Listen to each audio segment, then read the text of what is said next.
aine byona. That idiotic man. Aine byona ali Boston. Mbubali mu kujjako Museveni. Mumugira keyo.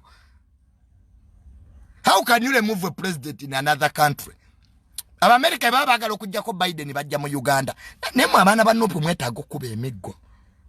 Boboy, you must be kind for lying Ugandans. Museveni yalwanira Hongo Kongo. Yalwanira Kuala Lumpur. If you want to remove a government, you should be on the ground. Katujoti ojako tia Museveni in New York. How? I had demon.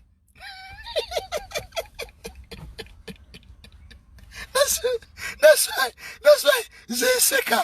I love for those people. They're in New York that they're removing Museveni. People, are you ghosts? You must be kind. So we don't have an you gotta take no opposition. Bonna bakozi bansimbi. Era former IGP Kayihura bwe yali ava mu police. Bakebera list abali bano amafuta ga police ngabo opposition mu abasingako obungi. Yeah, these people, nobody wants Museveni to go. Abantu bali mu kulya sente wano, people building houses. Gwera baba bakaba no poboka. Bonna bagagga bazibu.